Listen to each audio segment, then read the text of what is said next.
La bataille de l'Armageddon, la 6e et la 7e coupe. Nous continuons notre étude sur les coupes de la colère divine qui seront versées sous la terre après la fin du temps des grâces. Dans notre étude précédente, nous avons vu les 5 premières coupes. Aujourd'hui, nous verrons la 6e et la 7e. 6e coupe. C'est sous la 6e plaie ou coupe qui va se livrer la grande bataille finale d'Armageddon. Le 6e ange versa sa coupe sous le grand fleuve, l'Euphrate, et l'eau se tarit pour préparer la voie au roi qui vient de l'Orient. J'ai vu sortir de la gueule du dragon, de la gueule de la bête et de la bouche du faux prophète 3 esprits impurs semblables à des grenouilles. Ce sont des esprits de démons qui opèrent des signes et qui s'en vont vers les rois de toute la terre afin de les rassembler pour le combat du grand jour de Dieu, le Tout-Puissant. Le verset 16 déclare « Il les rassemblait dans le lieu appelé en hébreu Armageddon ». Le sens du mot Armageddon est obscur. Dans le chapitre 14 d'Ésaïe, un mot similaire est traduit par la montagne de la rencontre. Il fait référence à l'endroit où Salomon construisit le temple, donc l'endroit où Dieu était adoré et manifestait sa présence. Satan aspire à remplacer Dieu pour être le roi d'Israël. Il veut diriger le monde à sa guise. La bataille de l'Armageddon est donc la dernière guerre dans le long conflit qui l'oppose à Dieu, depuis qu'il se révolta contre le gouvernement divin dans le ciel avant même la création de notre terre. Dans cette guerre, Satan essayera de détruire les enfants de Dieu pour pouvoir ainsi régner en maître sur la terre. Il ne faut pas se laisser séduire par des spéculations de toutes sortes concernant cette bataille. Les hommes ont soif de sensationnel et ils cherchent toujours des interprétations qui attirent l'attention du public. Ne vous laissez pas tromper. L'Armageddon n'est pas un conflit armé entre les nations de la Terre, ni la Troisième Guerre mondiale, mais la fin d'un conflit qui débuta il y a plus de 6000 ans dans le ciel même. Ce conflit opposera de nouveau le ciel et Satan, les justes et les méchants. Les alliés dans la bataille de l'Armageddon, le dragon, la bête et le faux prophète. Satan, dans la guerre contre Dieu et sa loi, ne néglige aucun moyen ni aucune personne disponible. Si vous n'êtes pas du côté de Dieu, vous êtes par défaut du côté de son ennemi. Dans cette guerre cosmique, il n'y a pas de terrain neutre. Jésus lui-même disait « Celui qui n'est pas avec moi est contre moi, et celui qui n'assemble pas avec moi disperse. » Nous voyons dans le chapitre 16 de l'Apocalypse qu'il y a 3 entités unies pour la bataille de l'Armageddon. Ces 3 entités sont donc les 3 groupes par lesquels le diable, Satan, essaye de détruire le peuple de Dieu. Ce sont la bête, le dragon et le faux prophète que nous allons analyser par la suite. Il est fort intéressant de constater, dans les événements politico-religieux de notre monde, qu'il y a une tendance très forte depuis les années 1980 à chercher un dialogue planétaire entre les différentes entités qui composent cette confédération. En effet, le 27 octobre 1986, dans la ville d'Assise, en Italie, une rencontre de prières eut lieu entre les représentants des grandes religions mondiales. Catholiques, qui est la bête, les protestants, les faux prophètes, puis les musulmans, les bouddhistes, les hindous, qui sont dans la catégorie du dragon. Cela fut célébré comme une journée historique mondiale. La 2e journée mondiale des prières eut lieu en 1993 en présence des délégués de toutes les religions du monde et de toutes les confessions chrétiennes. Cela faisait partie des préparatifs pour l'établissement d'une Église mondiale sous la conduite du pape. Les alliés de la bataille de l'Armageddon sont déjà en train de se consulter. Serait-il étonnant de croire à la conclusion prophétique d'Apocalypse 16? Qui est le dragon? Et le grand dragon, le serpent ancien, appelé le diable, est Satan. Le dragon est Satan, mais puisque Satan lui-même n'est pas un être visible, on peut dire que le dragon représente les entités par lesquelles Satan agit pour contrecarrer les plans de Dieu. Dans le chapitre 12 de l'Apocalypse, le dragon du verset 4 représente la Rome païenne qui a voulu tuer Jésus dès sa naissance. Et au verset 13, il représente la papauté qui a persécuté l'Église, la femme. Dans le chapitre 16 de l'Apocalypse, le dragon représente les fausses religions du monde, en un mot, le spiritisme ou le paganisme.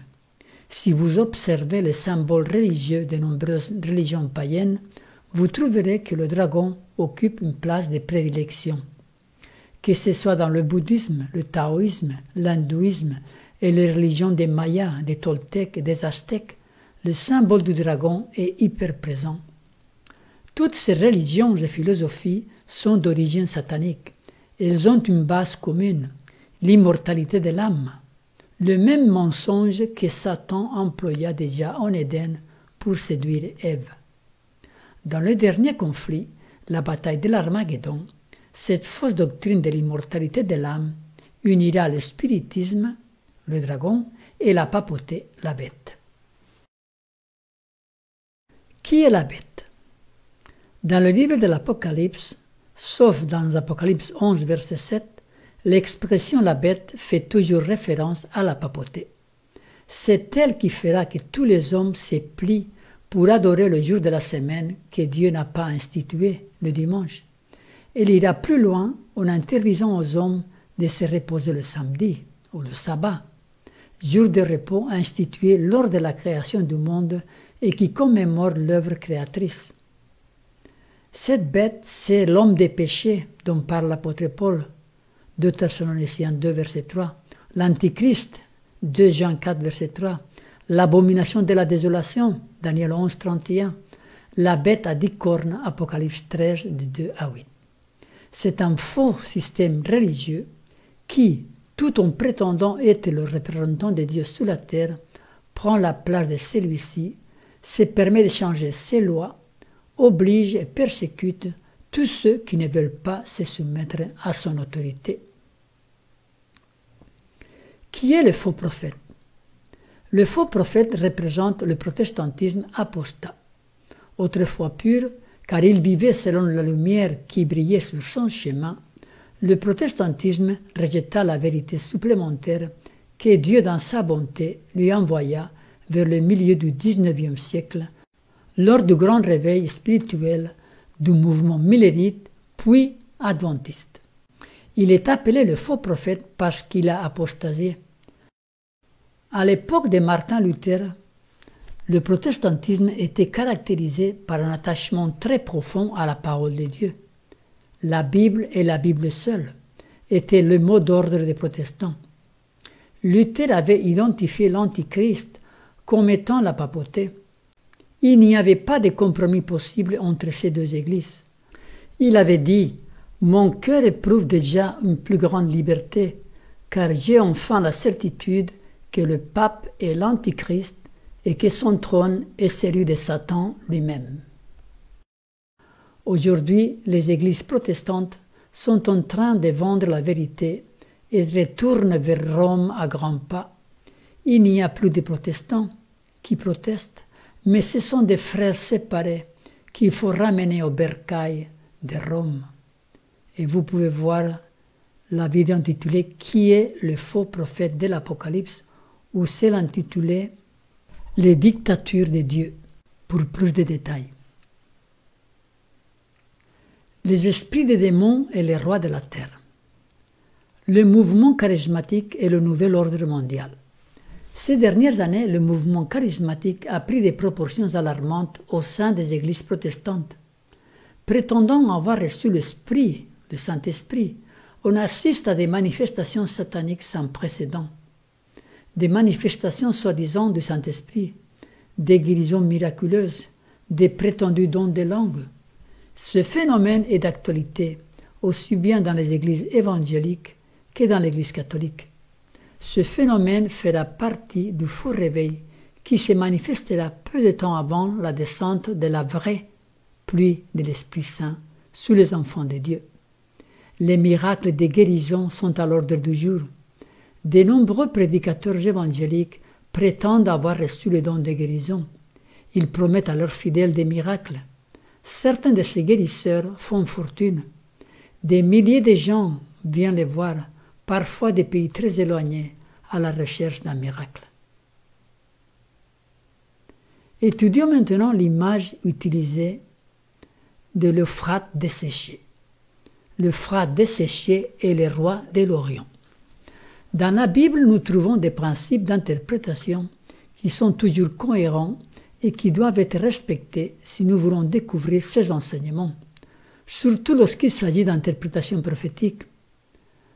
Babylone, depuis la tour de Babel, Genèse chapitre 11, représente la révolte contre Dieu, l'ennemi de Dieu.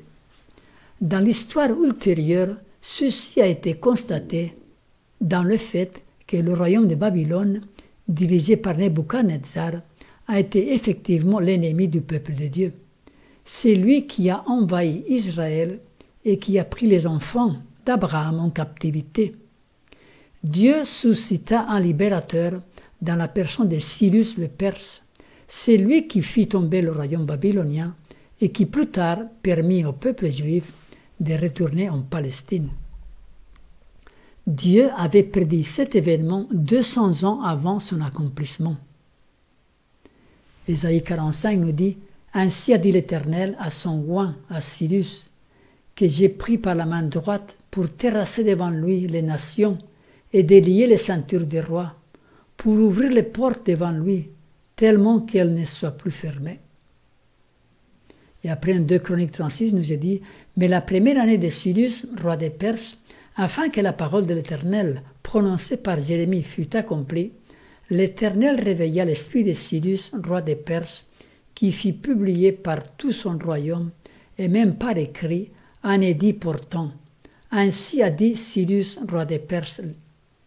L'Éternel, le Dieu des cieux, m'a donné tout le royaume de la terre, et lui-même m'a ordonné de lui bâtir une maison à Jérusalem, qui est en Juda. Qui d'entre vous est de son peuple? Que l'Éternel, son Dieu, soit avec lui et qu'il monte. Cyrus est donc un type du Messie, le libérateur du peuple de Dieu qui se trouve à Babylone. Il leur dit « Sortez d'elle, de Babylone, mon peuple ». Dans la prise de Babylone par les Perses, par Cyrus, il fallut avoir recours à un stratagème étonnant pour pouvoir prendre la ville imprenable, soi-disant. Le fleuve Euphrate traversait la magnifique ville, demeure du roi Belshazzar. Des murailles jusqu'au-dessus du niveau du fleuve empêchaient cependant la pénétration dans la ville. Les Perses dévièrent le cours du fleuve et ils purent pénétrer par le lit asséché de celui-ci, prenant par surprise les Babyloniens, toujours sous l'effet de l'alcool du banquet de Belshazzar. Et vous pouvez voir Daniel chapitre 5 à ce propos. C'est ainsi que Babylone tomba quand elle ne s'y attendait pas. Dans le chapitre 16 de l'Apocalypse, une image similaire est utilisée pour décrire la chute de Babylone. La rivière de l'Euphrate représente le peuple qui soutient Babylone. L'assèchement de la rivière représente l'enlèvement de ses supports. Et le roi qui vient, le libérateur, c'est Jésus-Christ lors de sa deuxième venue. La bataille de l'Armageddon représente la dernière bataille qui verra s'affronter la Babylone moderne composée de 3 entités et le peuple de Dieu. Un détail intéressant, la dernière nuit de Babylone, il y avait une grande fête et tous les grands du royaume étaient ivres. À la fin, on voit que Babylone a enivré le peuple du vin de son impudicité. Il nous est dit, parce que toutes les nations ont bu du vin de la fureur de son impudicité, et que les rois de la terre se sont livrés avec elle à l'impudicité, et que les marchands de la terre se sont enrichis par la puissance de son luxe. Voyons un graphique pour illustrer ce parallélisme.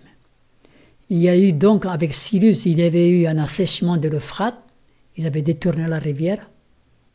C'était le jour de la fête de Belshazzar, il y avait l'ivresse générale, tout était sous l'effet du vin. Cyrus envahit la ville et tue les rois, et Israël est délivré. Et il y a l'établissement du royaume médo-perse. Et en contrepartie, en bas, on voit donc l'assèchement de l'Euphrate. Là, à la fin, à un moment donné, Dieu enverra, c'est le 4e ange d'Apocalypse 18, « Sortez d'elle, mon peuple », elle va appeler ses enfants à quitter les religions païennes, Babylone aussi. On voit que Babylone, elle enivre le peuple. Tous sont ivres de ses doctrines. Il y aura donc cette bataille de l'Armageddon. Jésus intervient et délivre ses enfants et il établit le royaume céleste. Nous avons vu, en étudiant le 3e couple, qu'un décret de mort sera fait à l'encontre des saints. Il nous est dit, car ils ont versé le sang des saints et des prophètes, et tu leur as donné du sang à boire, ils en sont dignes. Dans ce verset, nous pouvons voir qu'un décret de mort est issu pour exterminer les saints. La bataille de l'Armageddon est donc la mise en exécution du décret de mort qui aura été fait lors de la 3e coupe. Les enfants de Dieu seront traqués en vue de leur extermination, mais celle-ci n'aboutira pas. Dieu interviendra et ses enfants seront protégés. Cette bataille culmine avec la délivrance des saints, lors de la 7e coupe, que nous allons voir maintenant. Ils les rassemblèrent dans le lieu appelé en hébreu Armageddon. Le 7e versa sa coupe dans l'air, et il sortit du temple, du trône, une voix forte qui disait « Son effet ». L'expression « son effet » marque l'intervention divine qui délivre ses enfants de la main de ceux qui complotaient leur destruction lors de la bataille de l'Armageddon. Verset 18, « Il y eut des éclairs, des voix, des tonnerres, et un grand tremblement de terre, tel qu'il n'y avait jamais eu, depuis que l'homme est sous la terre, un aussi grand tremblement. » Ces grands tremblements de terre marquent la résurrection des justes. Apocalypse 16, 19, « Et la grande ville fut divisée en 3 parties, et les villes des nations tombèrent, et Dieu se souvint de Babylone la grande pour lui donner la coupe du vin de son ardente colère. » La ville est divisée en 3. Les 3 entités qui complotaient la destruction des saints, la bête, le faux prophète et le dragon, sont divisés et tous se retournent contre la bête maintenant. Verset 20, « Et toutes les îles s'enfuirent et les montagnes ne furent pas retrouvées. » Les bouleversements géographiques en vue du retour de Jésus se mettront en place.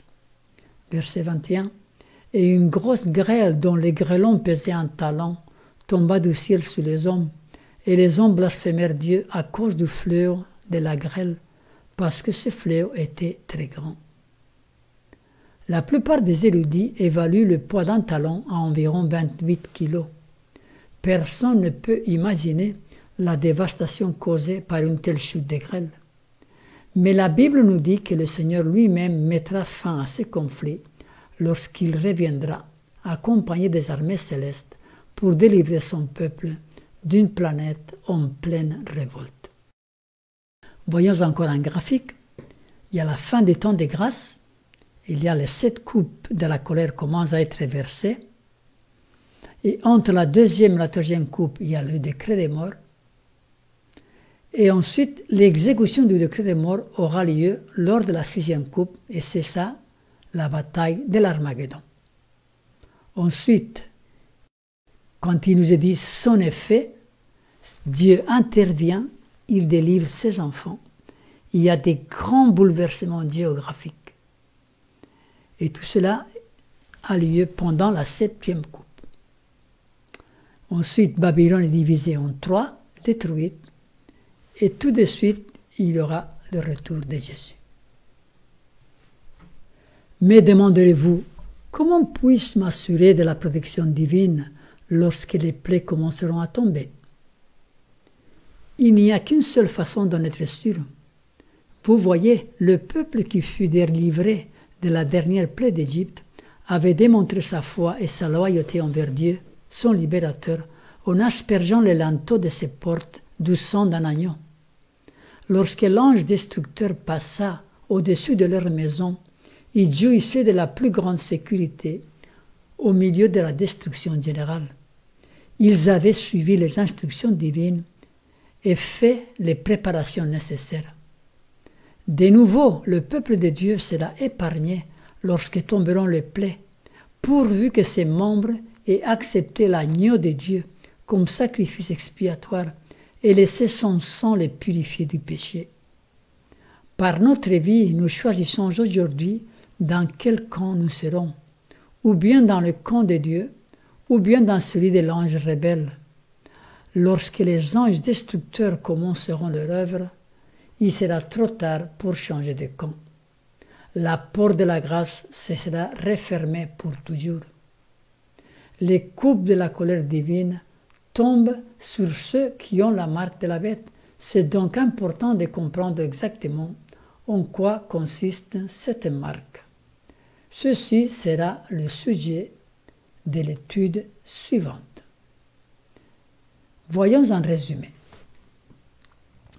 La bataille de l'Armageddon est la dernière bataille dans le grand conflit entre le bien et le mal. Les trois entités unies contre les saints sont la bête, le faux prophète et le dragon, que nous avons identifiés comme étant respectivement la papauté, le protestantisme apostat et le paganisme. La bataille de l'Armageddon marque la mise en exécution du décret de mort à l'encontre des saints qui aura été faite lors de la troisième coupe. Cette bataille finira avec la délivrance des saints lors de la septième coupe où Dieu intervient en faveur de ses enfants. Donc je vous donne rendez-vous pour l'étude suivante qui sera sous la marque de la bête. Que le Seigneur vous donne intelligence et discernement spirituel pour comprendre ces choses. Amen.